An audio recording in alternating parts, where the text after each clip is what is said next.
Number 211, Mr. Karandang purchased an air conditioner at a discounted price of 10,200 pesos. If he got a 15% discount, what was the original price? Okay, pause the video and try to answer. Okay, so here are the choices: 10,800 pesos, 11,600 pesos, 11,800 pesos, 12,000 pesos, and 12,400 pesos.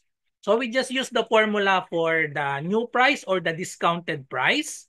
So we have new price. So it's the same with the discounted price. So we have original price minus the discount. Okay. So let's analyze the problem.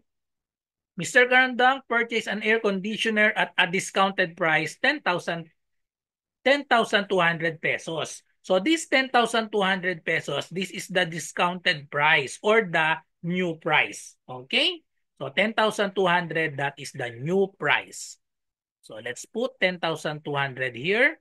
And then we are looking for the original price. If we got a 15% discount, what was the original price? So the original price is unknown. So let's assign any variable. So let's just use N. Okay?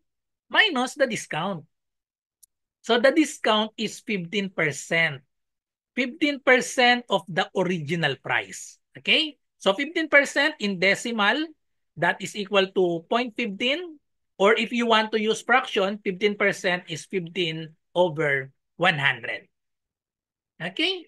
So we will multiply this 0.15 or 15 over 100 to the original price. But the original price is N. So therefore we have, so let's just use decimal. So we have 0.15 times N. Okay? 0.15 times N. And then solve for N. N is the original price. We can subtract this. N here has an invisible 1. So just subtract 1N minus 0.15. Okay? So subtract.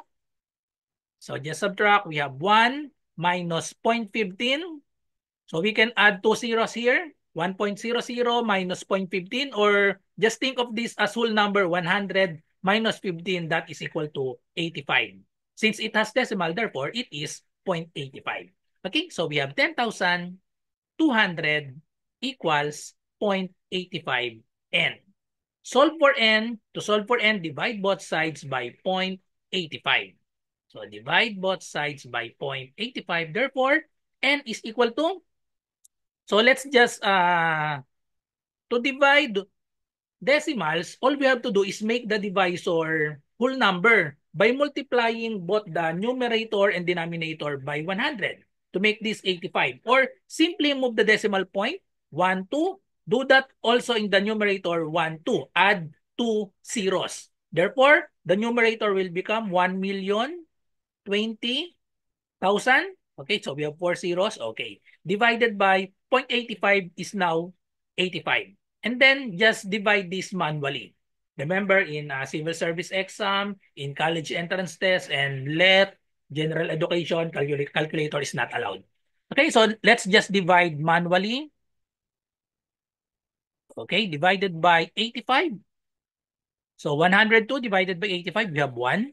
Times 85, we have 85. Subtract, we have, this will become 12, 10 will become 9. 9 minus 8 is 1, 12 minus 5 is 7. Bring down 0. 170 divided by 85, so that is 2.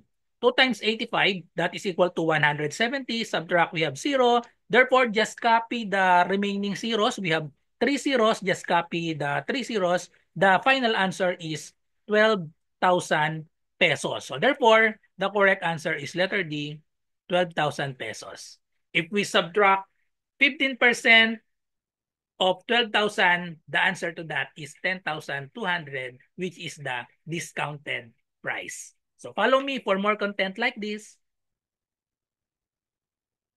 Sa mga nagre-review para sa civil service exam, pwede po kayong mag-join sa aking review.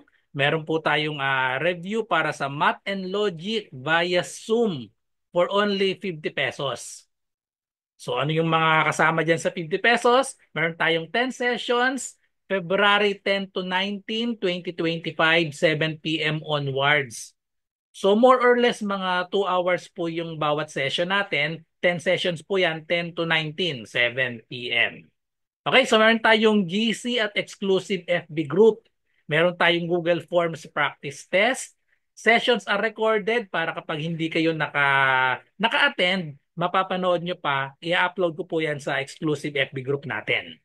Okay, so ang session natin, math and logic lang, but we'll share reviewer on other subjects.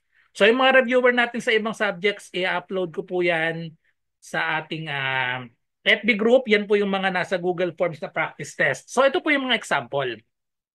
Ito po yung mga example na Google Forms natin sa ibang subject. So verbal ability, medyo marami na. May 13 na ako dyan.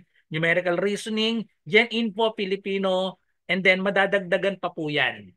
Okay, so bago mag-February 10 ay marami pa pong madadagdag dito ng mga Google Forms. At meron din akong mga reviewer yung kumpleto. So meron akong at least 2 sets mag-a-upload ako dito ng Google Form na kumpleto, 100 plus items yon yung kumpleto.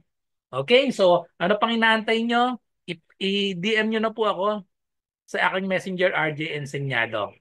Okay, so para malinaw po ha, ang 50 pesos po ay para sa 10 sessions na. So i-divide nyo sa 10, lumalabas 5 pesos lang per session. Okay, so PM nyo lang po ako para maka-join kayo.